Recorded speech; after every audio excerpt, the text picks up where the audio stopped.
Jadi salah satu penonton film IDN, thank you so much. Kita ini syuting memang sudah tahun lalu, sudah lebih dari 1 tahun lebih tepatnya. Dan kenapa kami memilih untuk merilis film ini sekarang, tadi seperti yang sudah aku sampaikan bahwa rasanya sekarang ini film dengan cerita seperti Seni Memahami Kekasih yang menceritakan tentang perjuangan cinta, tentang pentingnya perjuangan, itu sangat dibutuhkan sih dengan di film sekarang, dan juga dengan genrenya yang drama komedi. Kami rasa ini waktu yang paling tepat untuk merilis filmnya sekarang. Yes. Dan mungkin tadi sedikit info juga, karena tadi menyebut film kami yang satu lagi, itu juga hopefully akan tayang segera dengan judul Perempuan Pembawa Sial. Oke. Sebenarnya saya itu selalu takut ketika bermain komedi gitu, karena mungkin saya pribadi tidak terlalu berkomedi aslinya gitu. Cuman kemarin ternyata ada sedikit residu yang masih ada waktu di film Sri Mulat sebelumnya ya, ditatar juga sama Mas Nugros juga dan kawan-kawan gitu. Terus begitu kesini sama-sama rumit tapi punya kerumitan yang berbeda gitu. Misalkan kayak sama kayak merek mobil A, merek mobil C, sama-sama Matic tapi mungkin perawatannya yang berbeda gitu. Sama kayak karakter juga gitu. Dan kemarin untungnya kalau soal komedi ada mas-mas di belakang ini. Anda Mas Jawa. Karena saya sadar juga memerankan komedi kan susah banget gitu.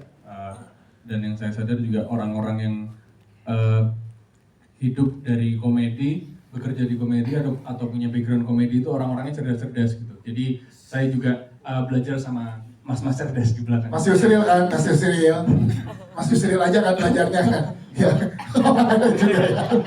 Yang jelas sebuah seni memahami kekasih ini diangkat dari tokoh yang masih muda, Saya nggak tahu mereka berdua aslinya di rumah kayak gimana. Apakah sejenaka yang seperti ditampilkan di film? Mungkin nanti bisa dijawab. Tapi yang jelas saya membaca kedua tokoh ini gitu, Kalis Mardiansyah sama Agus Mulyadi, melalui tulisan-tulisan mereka baik di sosial media maupun buku-buku mereka selalu menawarkan hal-hal yang unik gitu loh, hal-hal yang menggelitik dalam hal pemikiran. Terus kemudian Mas Agus itu adalah orang yang saya tahu, sejauh saya punya teman, dia orang yang mudah bersyukur, sangat-sangat mudah bersyukur. Nggak tahu ya kenapa, itu gimana Mas kok bisa mudah bersyukur begitu ya? Satunya kemewahan yang dimiliki orang miskin. Oh ya itu. Nah itu pendapatnya Pak Kalis itu. Nah itu yang buat saya film ini menjadi berbeda gitu, karena spiritnya itu adalah spirit kita tuh sederhana. Spiritnya Mas Agus yang muncul di film ini itu adalah filmnya sederhana, nggak mewah, terus maksudnya tidak bergelimang kemewahan gitu, tapi kita kerjakan dengan serius. Apa adanya, apa yang kita punya kita kerjakan dengan serius dan menyenangkan gitu. Makanya saya sendiri secara pribadi mencoba untuk gimana caranya film ini kemudian relate dengan banyak orang. Cerita ini memang cerita kita semua sih gitu. Mungkin lebih sering ditampilkan di film itu adalah drama komedi tentang cerita tentang karakter-karakter yang lebih punya privilege gitu. Di sini ya kita mungkin melihat diri kita sendiri, atau kita paling tidak tahu lah di dalam lingkungan kita ini bisa terjadi dengan teman kita, sahabat kita, atau kita sendiri. Jadi ceritanya sangat dekat. Jadi maksudnya cerita cinta yang biasa-biasa saja, tapi karena tapi tetap nggak biasa sih ceritanya Agus sama Kalis ini, lucu banget. tapi dari karakternya itu kita bisa sangat dengan mudah menemukan diri kita di film ini gitu, karena ini bukan cerita tentang karakter yang mempunyai privilege bagus dan lain sebagainya. Ini ya cerita tentang kita semua di sini yang sedang berjuang untuk sesuatu. Nah ini cerita tentang perjuangan cinta mereka, perjuangan cinta kita juga. Kalau kalau saya sendiri secara pribadi jelas setiap film itu punya ciri khasnya sendiri-sendiri ya. Saya selalu menyutradarai film yang kayaknya saya harus mencari sesuatu deh, saya harus beradaptasi dengan ceritanya deh. Nah itu yang selalu saya pikir setiap kali ada project yang saya kerjakan gitu. Termasuk genre yang sama ya, karena sebelumnya kan saya mengerjakan 2 film komedi juga gitu. Kayak kami sama Skandal Maker itu juga punya cara yang berbeda. Nah di sini jauh lebih berbeda lagi gitu loh, karena sebelumnya saya tidak mendapatkan referensi utuh gitu, tidak mendapatkan referensi utuh. Ini ceritanya mau berangkat dari mana, terus kemudian nanti dibikinnya seperti apa, terus tolak ukurnya kayak gimana. Kalau ini malah justru ada gitu loh, dan justru lebih sulit karena ada, karena kalau nggak ada kan kita bisa mencari sendiri, atau kita bisa explore sendiri, atau kita mainin sendiri ya. Nah ini enggak, ini kayaknya saya harus nanya nih sama Mbak Kali sama Mas Agus, dan harus intens sih sama mereka berdua gitu. Nah makanya kemudian sangat tepat kalau misalnya mereka berdua benar-benar terlibat di penulisan ini, karena jadi tahu oh ternyata kesehariannya seperti itu. Terus habis itu waktu kita meeting bareng gitu, waktu naskah gitu, ada kok perdebatan kecil di antara mereka yang saya sama Mas Bagus cuma lihat-lihatan, ini ngapain ya 2 orang gitu. Ternyata berantem sendiri gitu waktu video call. Nah seperti itu loh, yang itu yang menurut saya menarik nih gitu. Ya mungkin dari awal aku ngomong ke Mas Jehan sama Mas Bagus, aku mau ceritanya kalau bisa tuh mewakili suara-suara orang muda di Indonesia yang selama ini tuh di sosial media tuh selalu dilekati dengan stereotip yang negatif ya, kayak galau-galau, males, terus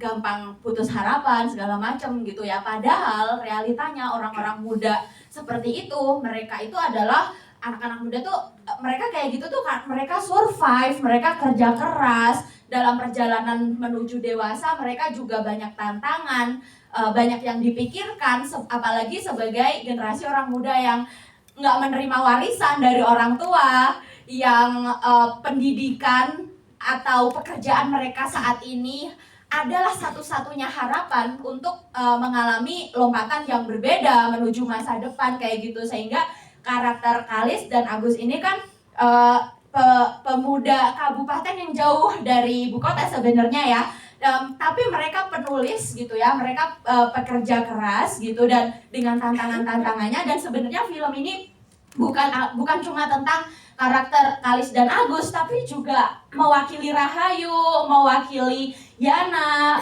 mewakili Fatima, yang mereka juga punya problemnya masing-masing sebagai teman itu. Mereka juga orang muda Indonesia yang punya strugglingnya masing-masing di tengah umur 20-an awal menuju 30, yang membuat mereka mengalami pergulatan batin ketika mau memikirkan, memutuskan untuk membangun relasi cinta yang serius dengan seseorang kayak gitu sih. Kayaknya aku pengen menyuarakan waktu itu kayak teman-teman muda itu butuh ditemani sebetulnya gitu, jangan cuma dikata-katain oh generasi lemah, generasi stroberi, tapi mereka itu kayak gini tuh karena emang se-struggling itu gitu. Kalau saya pribadi, saya merasa saya dan Kalis itu adalah pasangan yang ya kami merasa kami itu adalah keluarga yang elegan, gitu. Walaupun mungkin akan selalu ada bumbu-bumbu kekonyolan dalamnya. Saya pikir semua orang akan pasti punya itu. Saya kadang bertingkah konyol, Kalis bertingkah konyol, dan itu yang kemudian saya tulis, dan itu menjadi bumbu-bumbu kelucuan dalam kisah asmara kami gitu. Tapi akan selalu ada hal berbeda ketika kelucuan itu dalam bentuk teks dan kemudian dalam bentuk visual gitu. Yeah. Akan selalu ada bentuk penyempurnaan yang sesuatu yang lucu ketika ditulis di teks tidak akan lucu ketika disampaikan di visual, begitupun sebaliknya. Dan saya pikir eksplorasi dari Jehan sebagai, ya saya tahu reputasi dia sebagai orang di balik MKM Koming gitu, dan saya suka banget. Dan saya pikir ketika Jehan yang dipilih, saya merasa oh, that's the man. Yes. Saya merasa sangat suka sekali gitu, dan apalagi ini mengangkat soal kisah asmara kemiskinan. Saya suka sekali dengan kemiskinan gitu, karena saya sudah bangkit dari itu gitu. Sekali lagi kemiskinan kan Walaupun sedikit tapi bangkit ya. kita sudah bangkit gitu. Kemiskinan tidak enak dirasakan tapi enak untuk dikenang gitu, dan saya merasa saya sudah bangkit dari situ, dan ketika cerita soal kemiskinan itu diangkat gitu, saya senang sekali, dan makanya saya berharap tanggal 5 besok mari kita punya bioskop dengan orang-orang miskin. Dan Anda wartawan-wartawan, kalau Anda punya tetangga miskin tolong ajak kita menonton. Oh ini relate dengan mereka gitu ya. Iya, pacarannya pakai motor. Wah, bayarnya boleh tinggal kis gitu. Jadi saya berharap kisah asmara saya dan Kalis yang sebenarnya tidak sesempurna itu, tidak sesofistikated itu, dan kadang ada lucunya itu bisa dinikmati oleh orang-orang. Saya ingin agar ya orang-orang memandang bahwa pernikahan tidak seindah itu, tapi juga tidak semengerikan itu. Komedinya sebenarnya kalau sebenarnya kalau beban tentu saja ada bebannya gitu, karena kalau di sini nanti Allah lupa lagi aku. Kalau betul bilang beban karena kan pasti di setiap karakternya tuh berbeda gitu. Saya sama Mas Jahat juga pernah dalam 2 proyek sebelum ini gitu, sudah di MKM Coming dan juga si film pendek apa judulnya Mas? Positif. Memang tentang kehamilan waktu itu. bukan.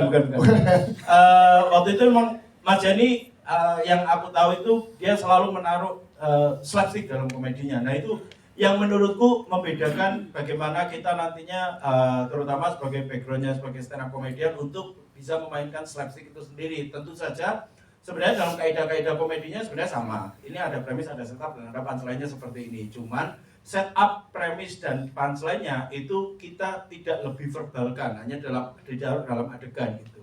Nah, si saya sama si Nyobe ini memang dalam tektokannya itu memang tidak 1-2 kali ngasih masukan, bahkan kita mulainya band nanti gini aja. Kita sepulang reading juga ada satu momen di mobil kita juga ada ide untuk ngasih karakternya supaya karakter yang dimainkan ini bisa asumsinya nyampe kemudian dipatahkan di adegannya gitu seperti itu. Siap. Terima kasih Mas Yusri. Ya. Kalau Mas Benny gimana Mas Benny dari dirimu? Kalau saya sih nggak ada yang berat ya. Gendeng ngarep iki, gendeng bisa. Gendeng. Ya kita kan bisanya gitu-gitu doang lah. Gendeng.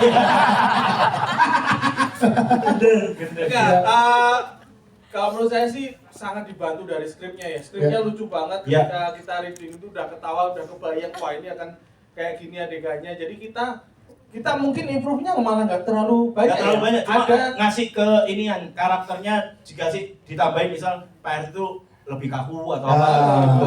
jadi kan biasanya kalau di beberapa film komedi yang lain, kalau stand up komedian tuh kan improve-nya banyakin dong. Kalau ini enggak, dan ini sangat menyenangkan ketika skripnya itu sudah lucu, kita ya tinggal mendalami karakternya aja gitu. Dan yang lebih menyenangkan lagi adalah yaitu situasinya. Jadi mungkin Devina nggak ada satu scene ya.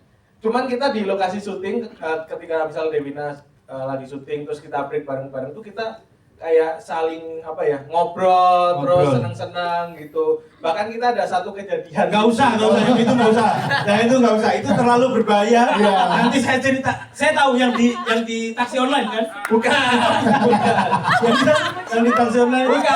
Bukan. Ini aman. Jadi di situ lokasi syuting yang di kosnya Kalis itu ada kaca gede banget. Itu dikira kaca cermin. Aku sama Devina sama Yusuf mainan kayak ngerekam video gitu deh. Ternyata itu kelihatan dari dalam. Dan orang pemiliknya itu ngepost di Instagram, ini mas ini ngapain? Jadi kayak kaca yang interogasi gitu. Iya. Kita lihat dari sini cermin, Dari dalam tembus. gitu. Iya. Dan semenyenangkan itu, dan ya itu situasinya sangat membantu kita untuk di sisi komedi tadi. Iya, sempat kayak serius bahasa Jawa, bener-bener nanya ini full bahasa Jawa apa Indonesia yang cuma dialek-dialeknya Jawa, enggak ini full bahasa Jawa. Sama kayak aduh aku bisa atau enggak ya, cuma ya dan again kan ini sebagai tantangan juga tersendiri buat aku buat explore lagi karakternya. Dan untung aja yang tadi kayak aku bilang soal Jawa karena kita juga pertama syutingnya di Yogyakarta, kedua sutradara Mas Jehan dan juga Elang ya, partner aku bener-bener asli YKC, nggak dibohong-bohongin. Jadi bener-bener kayak aku nanyanya sama Mas Jehan sama Elang kalau misalnya aku ngerasa oke nggak enak gimana ya caranya lebih enakin. Terus ya Mas Jehan yang aku sama Mas Jehan pas reading tuh bener-bener kayak ngerombak total sama si dialog-dialognya biar dibikin jadi lebih enak, dibikin lebih apa ya, lebih fluent tuh gimana. Terus misalnya Feby kalau ngomong satu kosakata ini kayaknya kurang enak, oke kita ganti aja, ganti kosakata lain yang lebih sehari-hari gimana, yang lebih apa ya, anak muda gimana gitu. Jadi aku sangat terbantu sekali. Jangan juga gitu, aku fan satu-satu per dialognya bener-bener aku fan gitu kayak oh gini ya. Jadi aku dengerin sama oh gitu kayak aksen-aksennya gitu, intonasinya gitu. Sedikit menceritakan bagaimana proses pembuatan kreatif poster ini. Itu melalui proses panjang marketing plan dan juga dari ceritanya. Dan kami tim marketing sepakat bahwa official poster ini yang best represent film Seni Memahami Kekasih. Jujur judul ini idenya salah satunya hasil dari penerbitnya Sira Media. Dulu saya pertama kali mengajukan judul adalah Tak Ada Kalis Yang Tak Retak. Sebenarnya membahas konyolan kalis gitu, tapi kemudian judul itu terlalu mohon maaf kalis siapa sih gitu. Jadi kalis tidak seterkenal itu gitu. Ya sekarang gue juga nggak terkenal amat sebenarnya.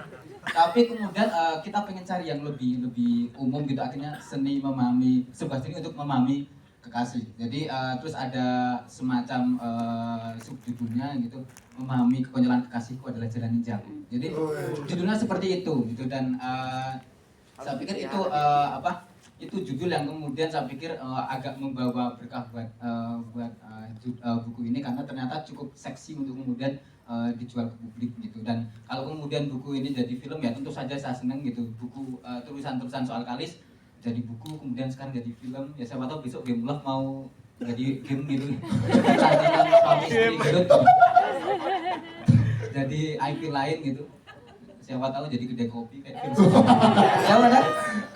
Jadi tapi yang jelas judul ini bukan terinspirasi, ada andil kerja keras dari Sira Media. Saya merasa perlu memberikan kredit kepada Sira Media. Dia sebagai penerbit yang sangat baik, sangat memudahkan saya dalam proses pengerjaan kerjasama film ini gitu. Dan saya berharap semoga ya ini manfaat ekonomi lagi buat saya pribadi gitu ya. Semoga setelah film ini laris, buku saya ikut naik gitu. Agar saya menjadi lebih kaya lagi, Pak. Penting gitu. Siapa kali mau menambahkan? Silakan. Teman-teman di sini pasti tahu biasanya kalau di luaran kita dengan identitas yang berbeda, karena kita seorang pekerja, kita seorang budak korporat, kita adalah wajah-wajah yang berbeda ketika di dalam relasi pertemanan, di dalam relasi pekerjaan, di dalam relasi profesional, di dalam relasi dengan masyarakat. Tapi ketika di depan kekasih kita menjadi orang yang bisa jadi sangat konyol, kita bisa jadi orang yang sangat bodoh, yang sangat lucu. Kita buang topeng-topeng identitas kita yang di luaran sana, karena kita percaya orang yang di depan kita, yang bersama kita, yang bisa kita peluk adalah orang yang paling bisa memahami kita. Itulah kenapa buku ini berjudul Seni Memahami Kekasih. Rasanya adalah salah satu press conference yang sangat seru ya, kita bagaikan sedang menonton stand up comedian, dan kami butuh bantuan dari teman-teman semua untuk membantu mempromokan, menyiarkan tentang film Seni Memahami Kekasih yang akan tayang 5 September nanti, karena film ini sebuah drama komedi yang sangat hangat, sangat ringan, pokoknya film yang paling cocok kita tonton untuk melepas semua penat-penat kehidupan. Yeay.